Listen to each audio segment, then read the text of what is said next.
Good evening. This is Gloria Taylor Brown, and I want to welcome you again to a gathering of priestesses. This is our 60th edition. Actually, it's our 63rd. I'm kind of cheating. I've got my special editions that are put in as special editions, and then we have our regular weekly editions. Tonight we have with us, of course, our wonderful co-host, Miss Catherine Ravenwood, tarot reader extraordinaire. And in addition, we have Maya White, astrologer, master astrologer, Astro Cartographer extraordinaire. In fact, she's one of only 70 people in the world that are certified in the kind of astrology that she does. So it's a real pleasure to have Maya on here. I've known Maya off and on I've known her for about, I don't know, 12 years or something, like 10 years, something like that. And met her down in Fort Lauderdale, Florida, a number of years ago at a conference. And we've now ended up on the same coast, which is kind of interesting. She's in California, and so Raven is in Albuquerque. She's dying of heat prostration. If she goes away, she just went to go take a shower. So I want to thank you for being here, Maya. And I want to ask you the question we ask everybody on a gathering of priestesses. What brought you on to the priestess path? Well, Gloria, I wanted to say that it's really actually deeply meaningful to me to be addressing this question with you, because I think that you're a part of that for me, the priestess path. And I just would like to mention for anybody that would be interested in knowing this is I kind of met Gloria in one of my darkest hours. I had just been pretty badly injured in an automobile accident, and Gloria and her friend Tina did a healing session on me, a hands-on healing. And, you know, that is, in thinking about this as what brought me to the priestess path, I'm going to say it was my search for meaning, and it was my search for a meaningful life, and in feeling rewarded in the work that I do. Great answer. So, as an astrologer, I mean, I dabbled in astrology when I was a teenager, which kind of means that I read a lot of books, and I was very good at math. But I never kept up with it, not for a long time. But that basically means that you've spent a great many years of study, as far as I understand. Well, you know, it was my calling. You know, I just answered the calling. So I spent a lot of years of study, but I am actually largely self-taught, with the exception of my Astro Cartography certification. That was actually something where I studied, and I had to take a really, really hard exam to get my certification from Jim Lewis in astrocartography. But beyond that, I am a person who really was very, very unhappy in my work. I had several jobs that I hated, and it was only until I pretty much just threw my hands up in despair and got fired from a job that I hated that I decided to really follow my passion and do what I wanted to do, which was astrology, but the thing that I never thought I could make a living at. Isn't it funny how we manifest getting fired from jobs we really hate? Yeah. And it's all their fault. Yeah, it was. So you know, I became an astrologer because, again, I consider it just a blessing, you know, a blessing of my life, and that it called me. So that, I would say, is what brought me to my priestess path. And again, it was this rewarding, meaningful work, you know, doing what I really thought I'm supposed to do. And I am thankful every day of my life that I have this. Mm-hmm. So, tell us what astrocartography is. Astrocartography is a software program. Actually, it's a branch of astrology that was developed in the 1970s. And astrocartography is a program that creates a map of the Earth that shows where the planets were above the Earth at the time you were born. The theory being that the Earth carries a resonant memory of that planet. And it's something that has borne out in real time or in real life. So I would say every reading that I do, every astrocartography reading that I do, will have a synchronistic relevance to a person's real life. Okay, so it is basically a type of astrology, and it is supported by a program that has been written to use on personal computers, as I understand it. Yes, right. So you talked about being good at math earlier.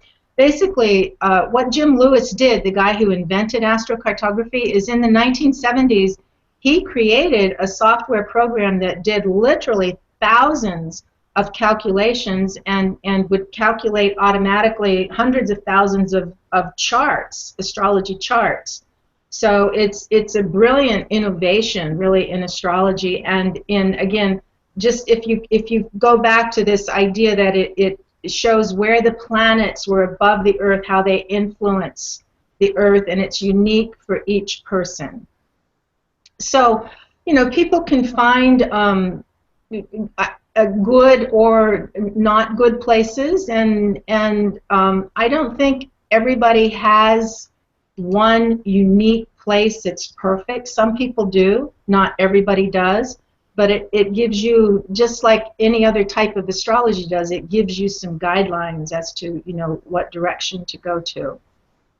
So people would use astrocartography if they're saying, where would be the best place for me to live to make money? Where would be the best place for me to live to follow my my spiritual path, or for relationships, or health, or what if I want to live here and my Saturn line goes straight through that? That might be restrictive. These are the kind of things. Exactly, Catherine. And it's really nice in that, you know, a lot of times people will be in a place and they're really not liking it, they're not happy, and they get a little hard on themselves, thinking, well, I'm just not trying enough.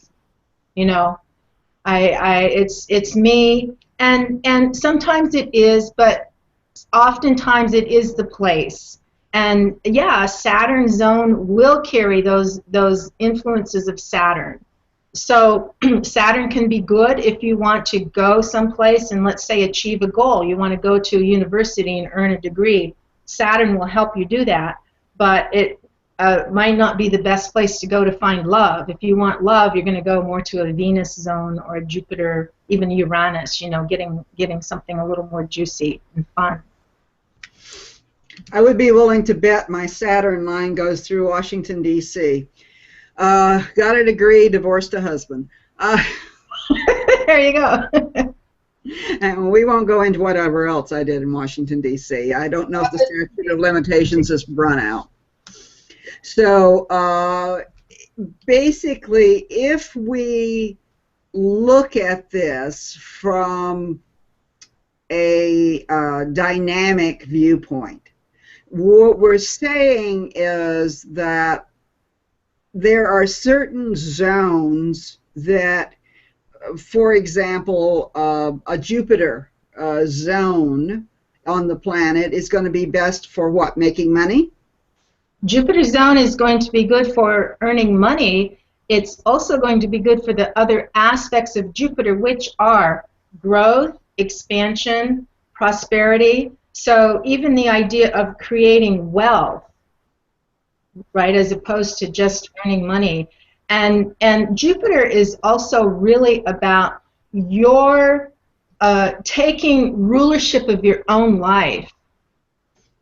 Okay. Right? So a Venus zone would be Would that be good for relationships, or would it simply be you'd have a lot of relationships there? I'm going to say it would be good for relationships, and actually it's good. Venus is good not only for relationship, but it's good for being accepted. Like people will like you in a Venus zone. Oh, well, Raven has no problem with that. Wherever she goes, she finds people that like her. Sometimes it takes a while. Huh? Sometimes it takes a little while. You are my social butterfly. You say so. So, Maya, this program was created in the 70s. We did not have expansive computers in the 70s. I know, it's amazing, isn't it? It's come a long way. So it was in the late 70s that he developed it, and I got one of the first maps that was out. I saw that, and I was just all over it because personally, I grew up in Colorado, and I ended up in Maine, and I could not understand why I was there or what brought me there and how it happened, and I had to stay. So it actually did give me some answers to that, and it just, you know, fueled my fascination for it.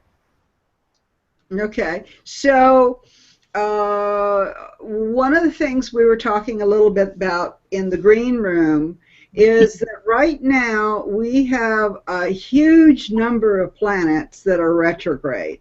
First off, I want you to talk about what retrograde planet means, and then you can talk about what the effect of these retrograde planets are. Okay. Well, a lot of people are familiar with the term Mercury retrograde. I think yes, my life is Mercury retrograde. Were you born during Mercury retrograde? I think so. I definitely think so. I was, you know. Mm-hmm. And a retrograde planet means that the apparent motion is backwards. The planets do not actually spin backwards, but because of the elliptical nature of the orbit of the planets, there will be times when the planet will appear to go retrograde. It has to like catch up in its orbit. So uniquely, right now we have 5 planets retrograde this week. And retrograde, if you just think revisiting the past, going back, rewind, redo, revisit, renegotiate. These are, I think, good keywords for for the idea of retrograde. And again, for me, even Gloria, you know, being with you on this show, well, certainly you are someone from my past, right? Yeah, we had an interesting experience there. Maya had been in a very, very severe car wreck. And the thing that we realized was that nobody had ever removed, although they had put pins in her leg, they'd never removed the seatbelt from her chest.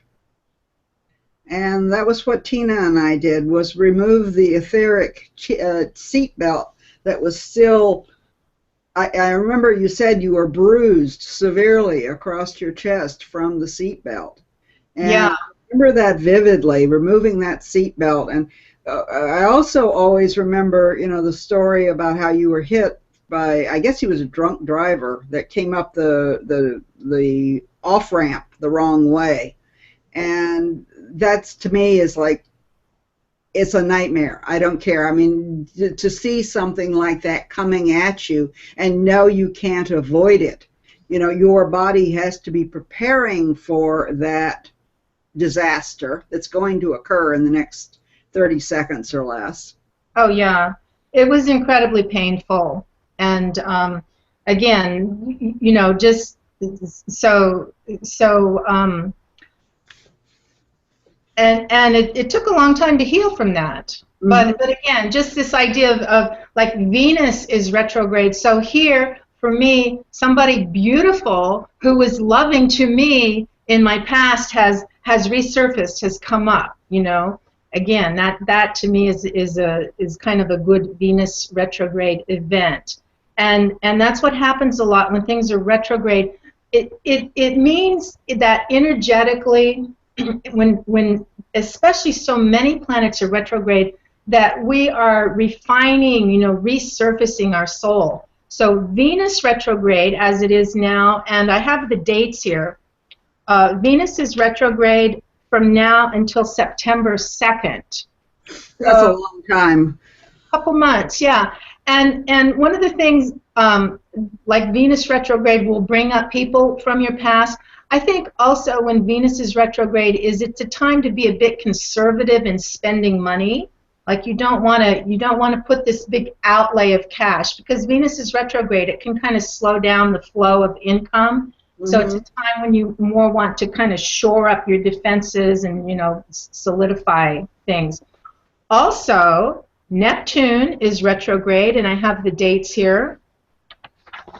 Neptune is retrograde. The dates are June 12th to November 18th.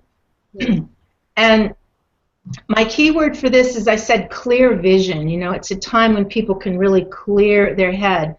And that the gift of this is you know, it's a time to again, step back a bit, see what's going on. The red flag is that an old bad habit could reappear. So let's say if someone has struggled with alcoholism in their past, well, that old friend might, you know, can come calling when Neptune is retrograde. So it's a chance really to, you know, detox energetically, clean your body with Neptune retrograde. It's a bit, I think, of a protected time, although there may be a test with, you know, with Neptune retrograde. Does that make sense? That makes sense. And also, I mean, if we think about Neptune, Neptune is basically Poseidon. It's going into the watery, the depths of the water. And you know, it's not the underworld, but it is a realm that is, things are frequently not what they seem. So yeah. The illusions become very strong during a Neptunian time, as I understand it. Yeah, yeah, and can catch you off guard a bit. Mm-hmm. Right? So that's why, you know, I say, you know, purification, right? Like energetically shoring up your energetic body. Pluto is retrograde also. Dates for Pluto, April 16th to September 25th. So Pluto's retrograde. And my interpretation on this is, I did a blog post, and my red flag here with Pluto retrograde is that mean people can can sometimes have a gift. You know, Pluto is, when Pluto's retrograde, it's a test of power, and how you can own your power, how you can hold on to your power, not give it away, reclaim. And personally, I'm finding at this time that I'm looking back and seeing times in my past when I feel I gave away my power, or that I didn't have the courage to take this certain step that I should have. Yeah. I think that's one of those things that we all get into when we give away our power. And so that's through September 25th? Yeah. Okay, I will look out for that. Anything to do with the incredible array of politicians throwing their hats in the ring? What is it, like 17 Republicans are vying for the presidency? That is a really interesting question. Yeah. Like anybody who ever thought they wanted to, right? Yeah. Yeah. And they're doing it. That's a really good point. I'm not trying to be political. I'm just saying it seems like there is not necessarily credentials with everybody. It seems to me a show of power. Yeah. I kind of think it's like a mosh pit, personally. I mean, you got so many of them there. That's all of them vying for attention and all being extremely unkind to each other. You know. So, yeah, yeah. Well, Pluto does rule the idea of government and, you know, presidential candidates, certainly. Mm-hmm. And we have Venus, Neptune, and Pluto are retrograde. So who else is attacking us? Both Saturn and Uranus. Yeah, it's interesting. It's an interesting mix-up. Saturn is retrograde only until August 2nd. So the retrograde dates here were March 14th through August 2nd. And, you know, Saturn, my key word here is I said, I like to look at things positively, and I think Saturn retrograde is your get out of jail free option. Mm-hmm. You've done the work. You don't have to, you know, if you've done the work, right, you don't have to take it on again. Saturn can actually come back and say, yeah, okay, you know, you did it. You're okay. I don't see Saturn retrograde really as a bad thing, but I do not generally see Saturn as a bad planet. Yeah, Saturn's an interesting energy. When you feel into it, it is both that energy that is dark and dismal, but it's also the energy of the Saturnalia, which is the Christmas season. Yeah. Which is what it morphed into. So, yeah. And the Saturnalia, of course, was a very, very, very liberal period of time, and to put it mildly. So, you know, it's kind of an energy that I've always found interesting to work with. But okay, so who else? Uranus is the next one, all right? Yeah, Uranus is Pluto. Uranus is Pluto. Uranus is also retrograde. And, you know, my keyword for Uranus retrograde is ancestral clearing. It's that DNA work. It's really, again, it's going deeply, deeply, deeply into this idea of like sacred geometry and, you know, your DNA and just going way, way down, you know.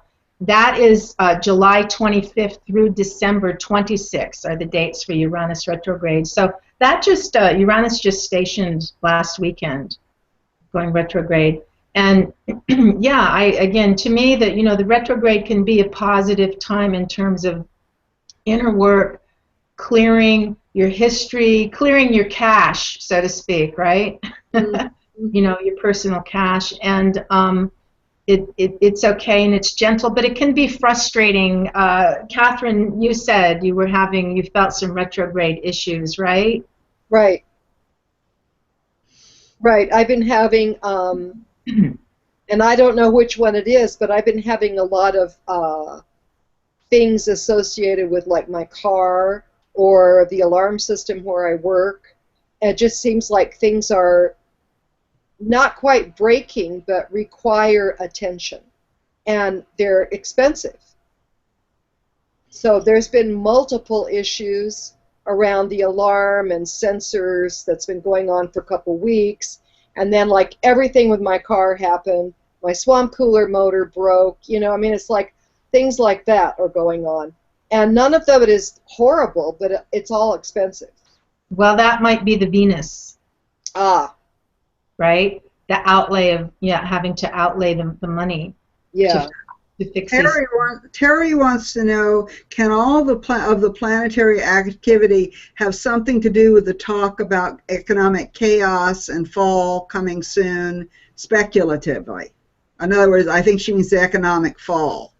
There's a lot of, you know, the EU falling apart, the question about Russia, what it's going to do with the Crimea and Ukraine, the U.S. dollar losing its strength, et cetera, et cetera. I think that's what she's talking about. Well, yeah, and I think so, absolutely. And if you think about it, again, this is my interpretation, but I think the whole economic system is being reworked.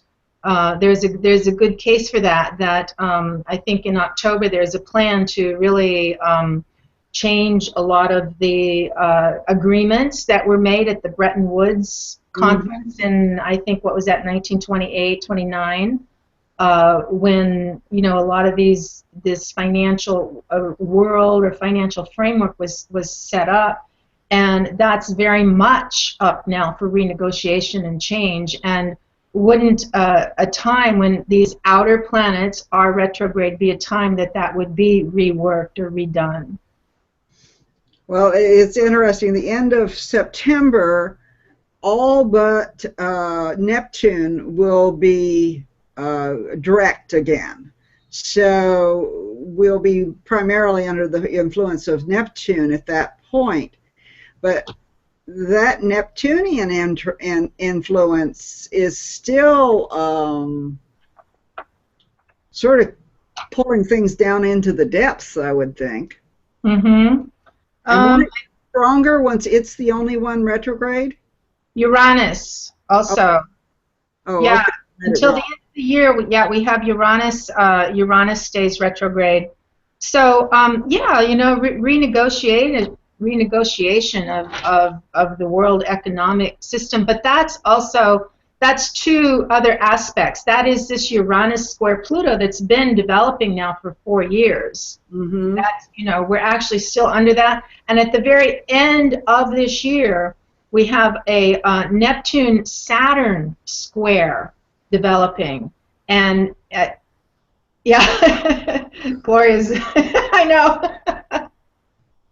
This is also, you know, think about it, Neptune, Saturn square Neptune, what you have to do versus what you used to get away with.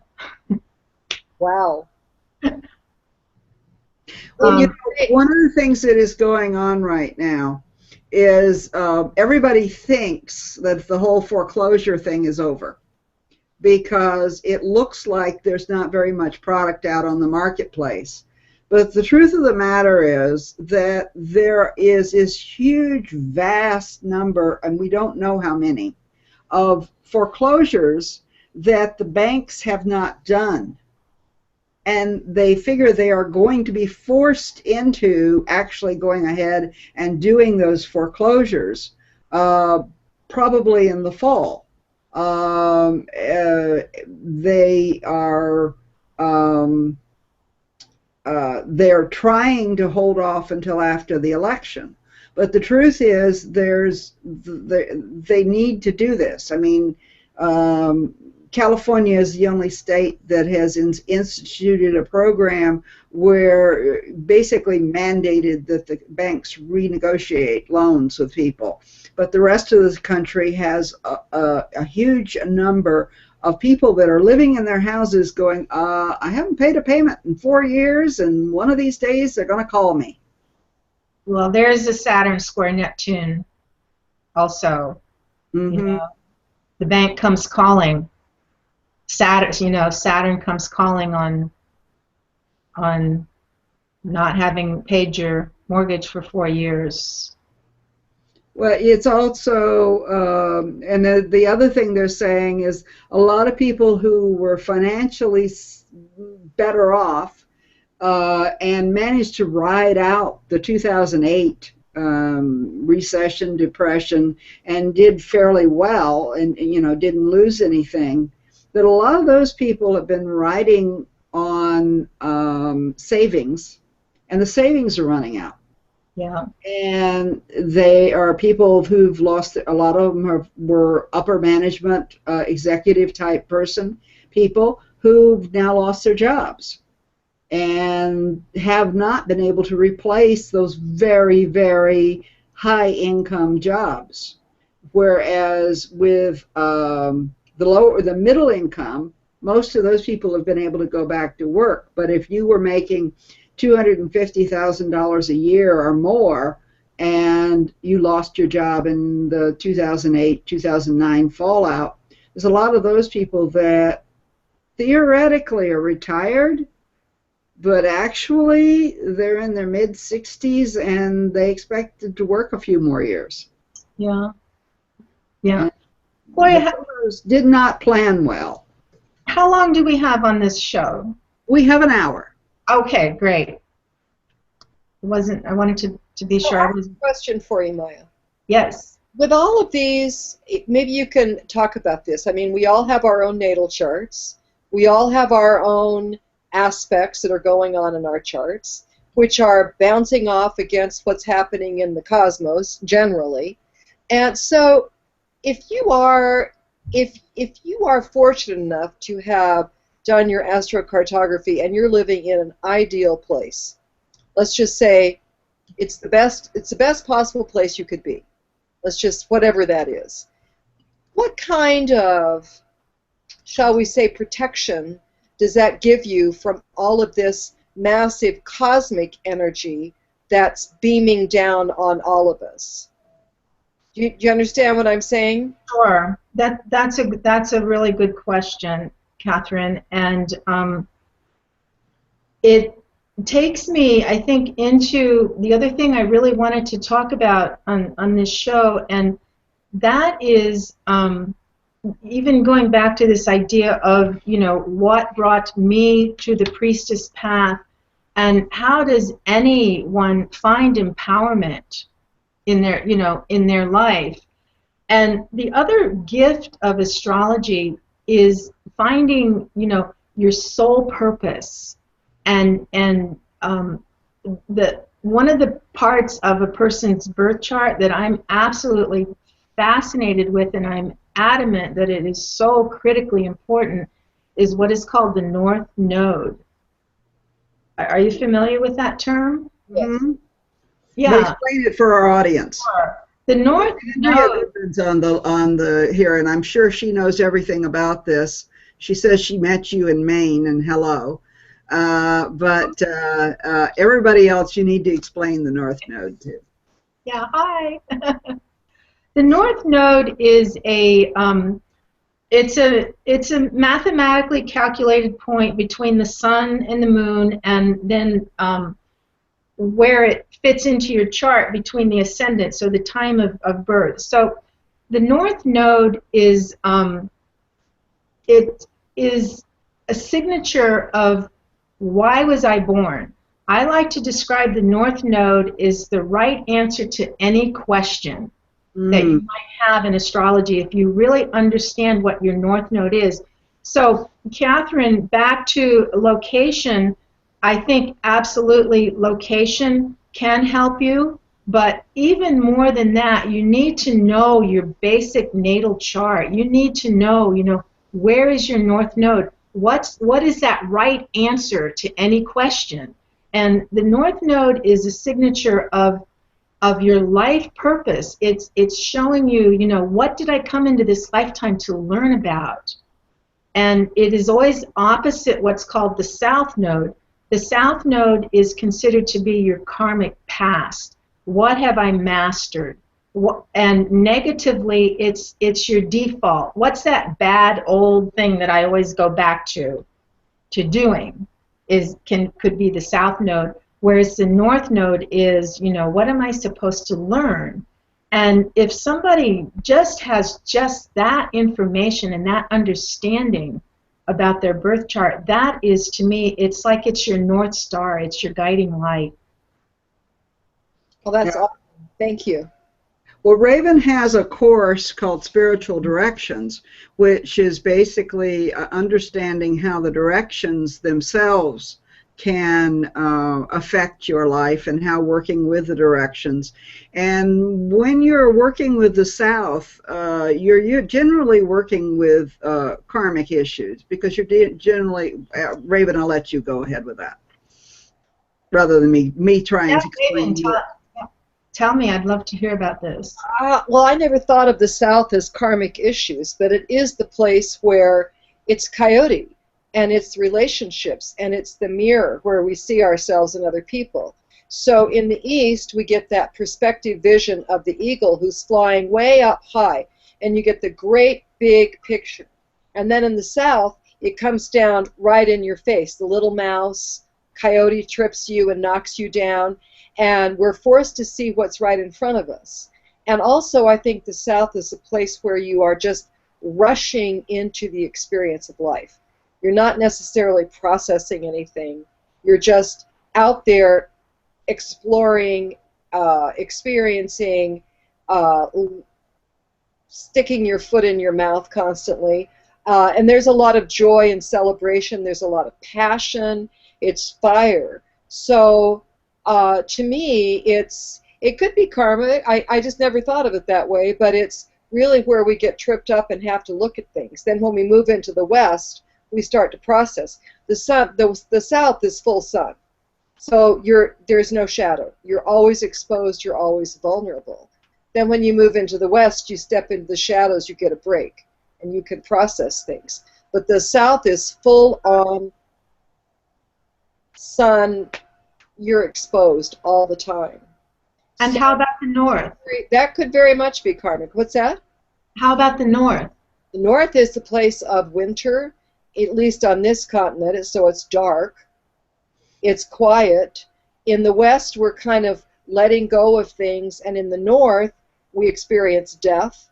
But it's also, I always call it the giveaway of life and the giveaway of death, because it's the place of the earth, and it's abundance, and Buffalo rules that. So Buffalo died and gave away so the people could live.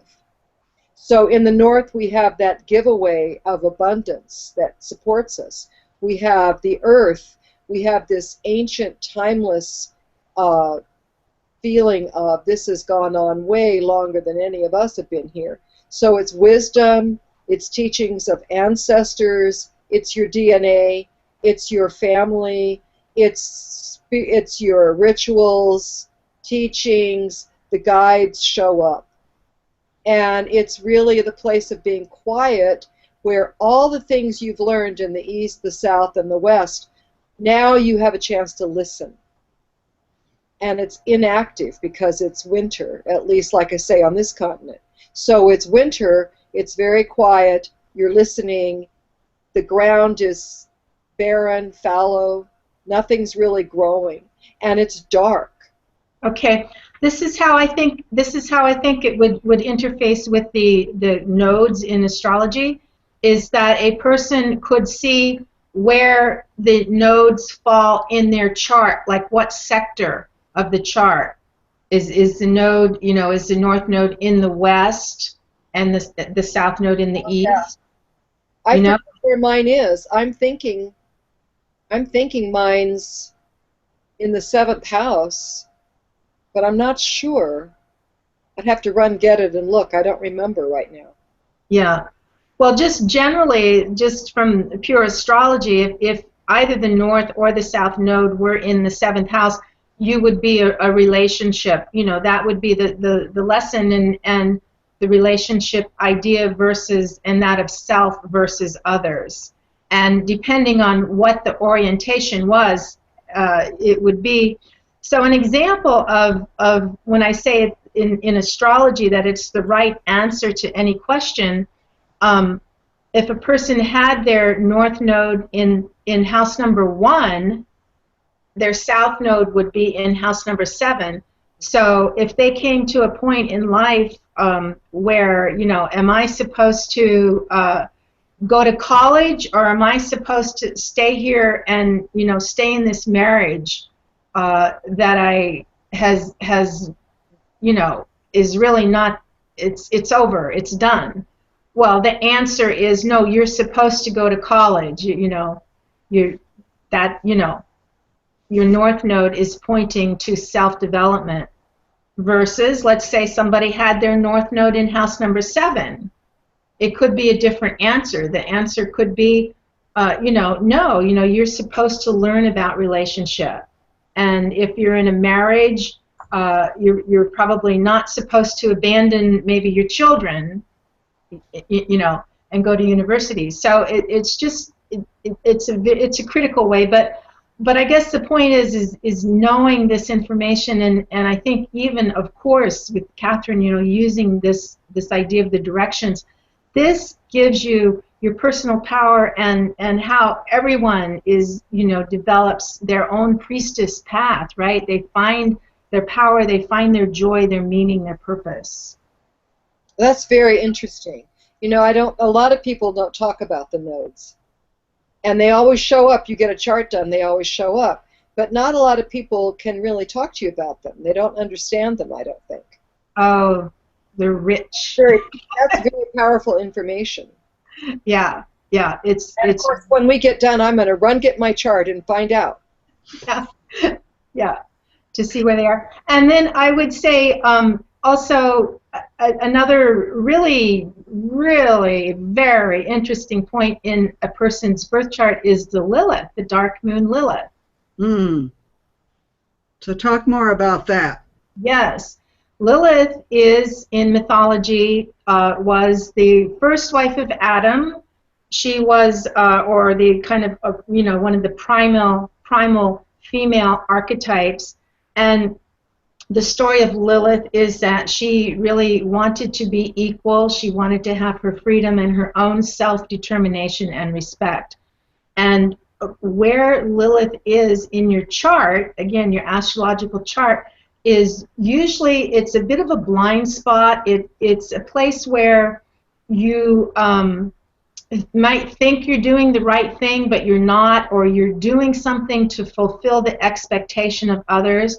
And I would say 100% of the time in my readings, when we get into the Lilith, it has to do with your childhood issues. It's what you were taught as a child, expectations of how you were brought up, or your interpretation of what those expectations were. And how do you calculate the position of the dark Lilith in a person's chart? Well, I let my software calculate that. Fortunately, it comes up, and there's a few different interpretations of Lilith, and my WinStar software is it calculates it, and that's the one I work with. There's 3 dark moon Liliths, and I'm not really I don't think I can verbalize the differences of those 3 at this time, but the ones that will show up in your software, in the astrology software. So if anybody were to go even to astro.com, the dark moon Lilith that comes up will be the right one. Huh. So I'm just one more question about that. Like, our charts are showing positions of planets. So Lilith is more of a concept, or what is that? It's like a shadow point between the moon and the earth. Yeah, it's a point of shadow between the moon and the earth, the calculation. And actually, another way to understand Lilith is I describe it as she's the dark side of the moon. It's always there, but you don't see it. Awesome. Okay, great. If you've never studied the story of Lilith, it's fascinating because she was, as she said, Adam's first wife, and she wanted to be equal with him, and because he wouldn't let her be equal, she was driven out of the Garden of Eden and demonized. And you will see pictures of her with her feet are like claws. And she gave birth to 5,000 demons or something like that. I mean, that's part of the story. I mean, they really went to work on Lilith whenever they told the story. They sure did. Lilith was demonized, and her idea of the claws is that she became an owl. And when she left the Garden of Eden, she grew the wings of an owl and the feet of an owl, and then she was able to fly to freedom. And so this idea of like the woman of the night or the bird of the night. But actually, again, it's so interwoven in this history and, what's real versus what's the story that we've been told. Well, here, Maria has a really interesting question here. She says, is there any advice for someone like me who was adopted and does not have access to an original birth certificate with the exact time of birth?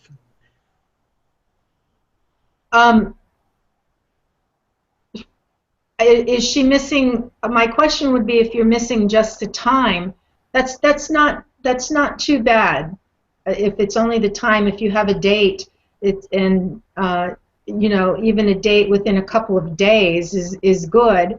And there is an aspect of astrology where you can kind of work backwards.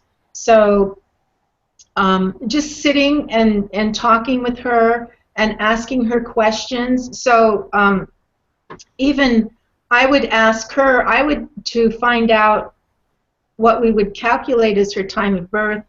I would ask her, again, my line of questioning would be into the nodes, the north node. What do you feel is your default? What do you really think you're supposed to do? What's your life purpose? So in that you have to work backwards, but this is really It's not that bad. It's not that big a deal to not have a birth time. Yeah, I've always found it interesting, the idea that there's so many birth certificates where they never put the time on there, and that I had to fight with them to put the time on my son's birthday certificates. They said, well, that's not important. I said, it is to me. Of course. Yeah. Yeah, Maria says here. I just gave birth. Yeah.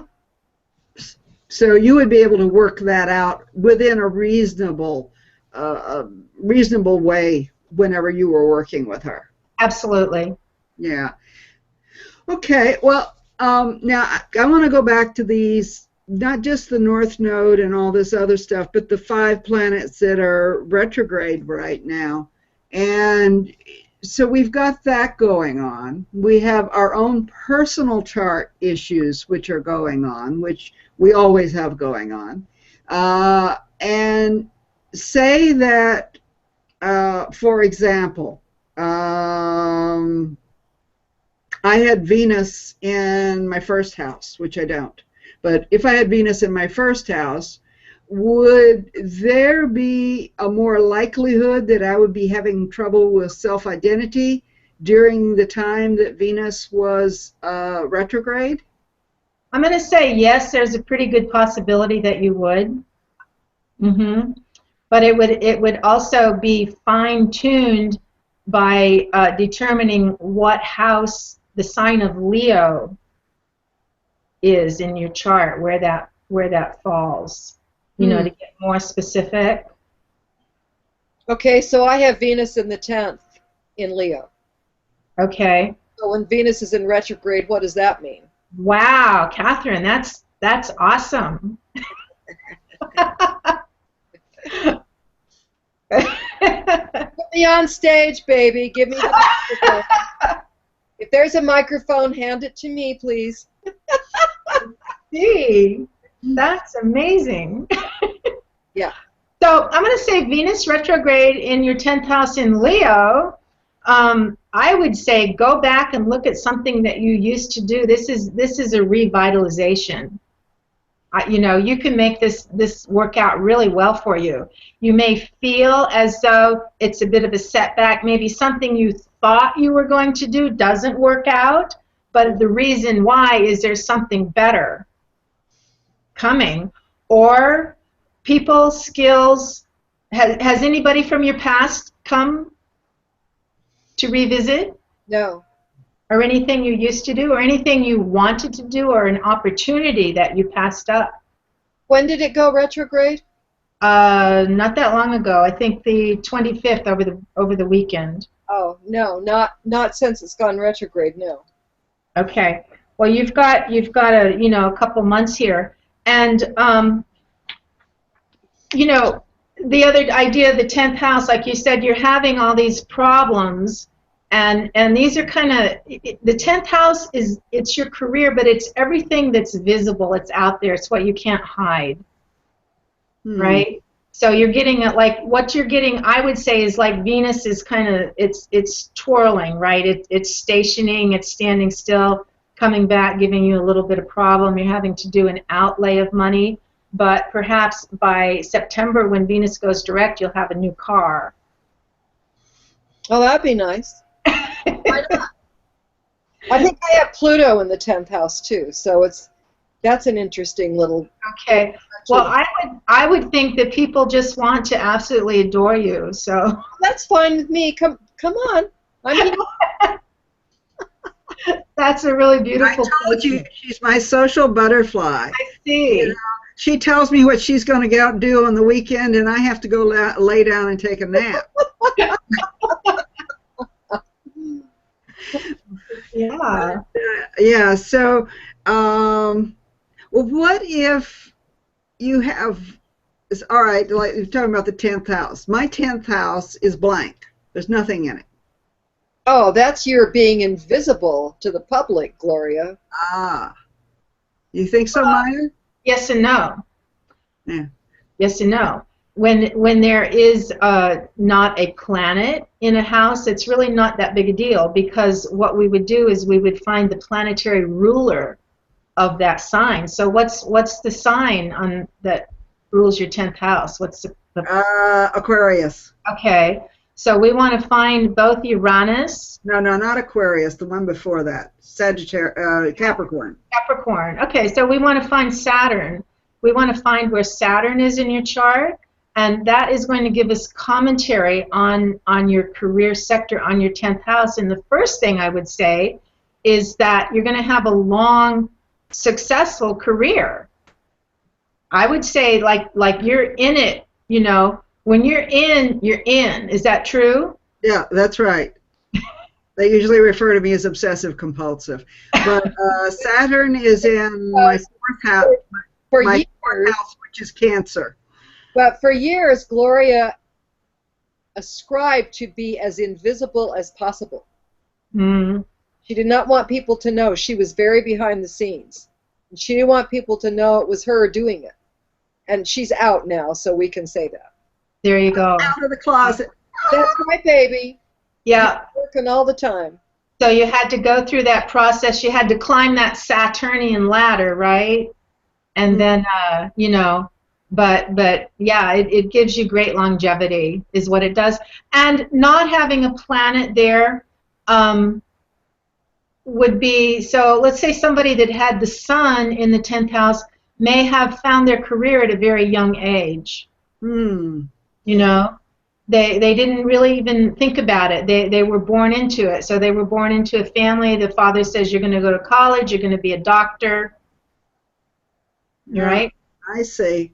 You know, well, that kind of explains why nothing my parents had in mind for me worked out. That's the black sheep planet. Yeah, that's it. That's it. Yeah, my sun is in my second house, so and I have Aries rising, and I have a Leo moon and a Venus in the 12th house. So and Venus and Mars are in opposition. So well, mine too. The only thing I can say, Gloria, is I think you look great right now. And you know, the years are you know, really lovely and kind and beautiful. You look so good. So yeah, well, I was speaking to someone recently and explaining about my great-grandchildren. Now, I have to be very careful because I have great-grandchildren and I have great-grandkids as well. The great-grandkids have 4 legs. They're goats. And so I was talking about my great-grandchildren, and he says, you mean your grandchildren? I said, no, I mean my great-grandchildren. Your great-grandchildren? Yeah. Well, how old were you whenever you had babies? 10? And I'm like, no, but thank you very much. But yeah, you know, it's interesting. But as you look at these different things, what I know, and I have a kind of a different attitude towards it.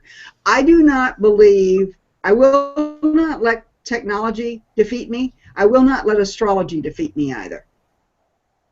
Whatever my, you know, if you say that, oh, because you've got this and that there, that means you're going to be, if that's something I want to do, I'm going to do it anyway. I don't care what the astrology says. Absolutely. I'm all for that. I think that's absolutely, again, your priestess path. You know, astrology it's not meant to hold people back. It's meant to just help you be more efficient and better. I think people who think that astrology is limiting and blocking do not understand what astrology is. I agree. It's so much more, and it's so vast, and it's such an incredible tool, and it's ancient, and astrology and the Kabbalah and the Tarot are the basic spine of all the mystery schools, and without, you know, you can't have an overall working knowledge of what's going on in the world without knowing something about those things. Yeah. You know, you don't have to be an expert at all of them. Catherine, But to deny them that's ignorance. yeah. Catherine, do you feel that astrology's, you know, has helped you in terms of, let's say, finding your priestess path?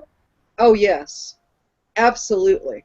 Yeah. I was raised with very conservative Mormons, but my grandparents and my parents always used the Llewellyn moon sign book to plant with. My dad cut his hair by it. I mean, that Llewellyn book was there on the table all the time. And my dad told me about sun signs. You know, this is how to learn how to get along in business with people. Well, then when I learned about astrology when I was about 19, I thought, well, finally I can talk to my dad. Daddy, there's this whole chart, and you have rising sign in your moon, and blah, blah, blah, blah, blah. And he said, that's the work of the devil. And I'm like, what? Mind, you know? So that really blew me away. But I was raised with the Llewellyn moon sign book.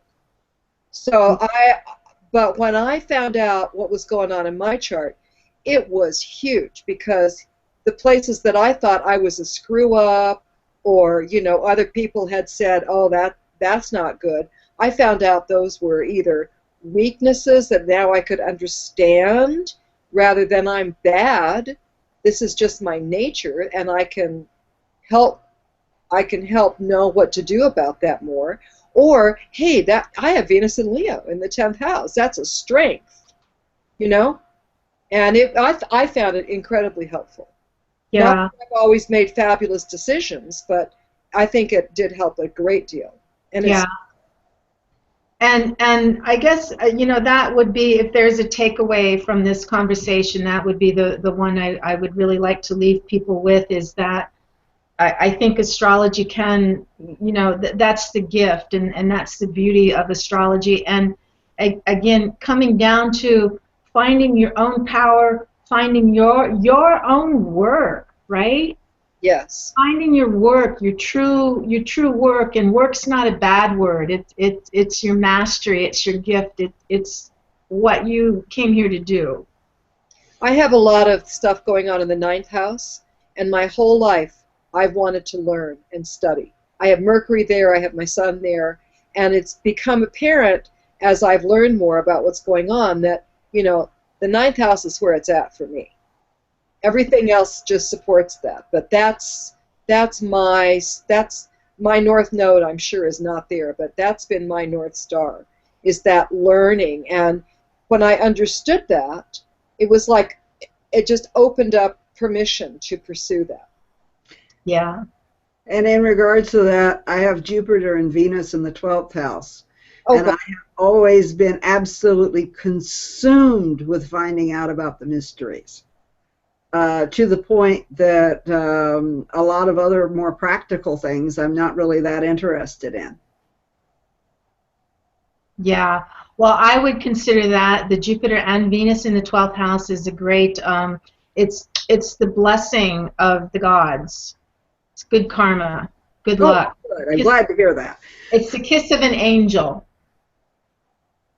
Yeah, so but it's for me, I mean, this was one of the things whenever I first studied astrology back when I was, I don't know, about 12 or 13 years old, was that it was all of a sudden it made sense why I had studied palmistry and tarot and card reading and graphology, and now I'd moved into astrology, because it was like, oh, well, it's obvious, it's the next thing to study. And then I got involved with the Rosicrucian studies and studied all of that. And since then, I've been involved with the Western mysteries. So my life has been in many ways about the Western mysteries. The Greek, the Egyptian, I'm not so fond of the Romans, by the way, and even the British and the Celtic mysteries. But the understanding, you know, it's like, for me, it's a necessity to have that part, to understand that part. Yeah. It might be helpful. One of the most meaningful interpretations of house number 12 that came across my way is to think of it, the 12th house, as a fertile garden. Soil that has been tilled and prepared, and perhaps even the seeds are planted, but they're not above the ground. Well, Maya, I could quite frankly talk with you for several more hours, but I need to honor our audience, who some of whom are undoubtedly have other things they'd like to do in life. I don't know what, but you know, somebody I'm sure does. Anyway, I've been told these programs are too long by one of my teachers. He says I should cut them up into 10-minute pieces. I says I don't know how to do that.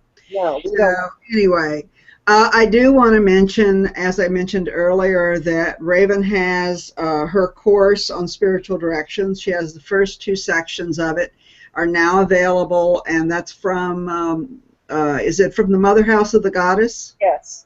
And there are links to that on my website, KatherineRavenwood.com. That's KATHRYN. Also, I've put it up on Facebook, or you can go to Mother House of the Goddess and find it there. Okay. And Maya, you have, of course, your card deck, which, do you want to talk about that a little bit and show it to us? I will talk If about it's not at hand, don't worry about it. I don't have them right at hand. It's called the Easy Astrology Oracle Cards, and it is actually a card deck that I had the good fortune to have printed by Hay House. At this point, though, we're sold out. We have to do a reprinting, so I don't have any that many card decks available for sale. But the Oracle cards are really it's a card deck that works in a way similar to tarot, only speaking the language of astrology. And it's a learning system as well as an oracle system for people. I will mention that the next project that I'm working on, I'm just starting a book called Your Astrology Code. And Your Astrology Code is going to be a book and a teaching of how people can find their life purpose in their chart without getting lost in the confusion. So, you know, I really want to focus on things like the North Node. People, you know, can just learn to really understand easy key points, but very meaningful places to bring meaning and power to their, you know, to their own life through astrology. So that's what's in the works right now. Your Astrology Code, and I would maybe quickly invite people to my Facebook page. It's Astrologer Maya White. Okay, well, I'll put that one up. I put up your website. Okay. And of course, most of these people are members of the a gathering of priestesses. If you're not a member of a gathering of priestesses, I would like to invite you to join. All you have to do is ask to join, and I will look at your site, your page, and then accept you. And then you can tell us about you and about your events. A gathering of priestesses is all about us, not about me, not about it's only about, it's about Catherine, actually. It's about Raven. But no, it's about us. It's about the group of us. So I encourage you to tell us about the events you've got coming up, the books you're writing, you know, the problems you're having, the things you want prayers about, and who you are. We have a number of members who are coming in from all over the world. Since we had Kathy Jones on from the Glastonbury Goddess Conference, we've gotten quite a few international people who have joined. So you never know where you're going to find that next teacher, that next student, and I want you to really, you know, look at the names and the people that are there and say, hey, I really want to get to know her better. So we've got some fabulous people, just fabulous. And we have now, as I said, we've got 63 of these shows that have been created. They are available. They're always up on the Facebook group. They're also available on YouTube. I am booked through October, and we'll decide what we're going to do then. But right now, we're going forward. I regret to say I forgot to look up and find out who I've got on next week, so it'll be a surprise to me, too. But Maya, I must say thank you so much for being on and for coming on actually with fairly short notice. Oh, it's wonderful, Maya. Thank you. Catherine, it's a pleasure to meet you. I would love to have you back on some other time, and or maybe do some classes. You know, we're still wanting to get that book out there, and I think that you've got a book in you that is really going to make a difference in people's lives. Thanks for having me. So, for all of you out there, I want to thank you for being here. For those of you who listen to this in the recording, thank you. And please tell your friends, and we look forward to seeing you soon on a gathering of priestesses.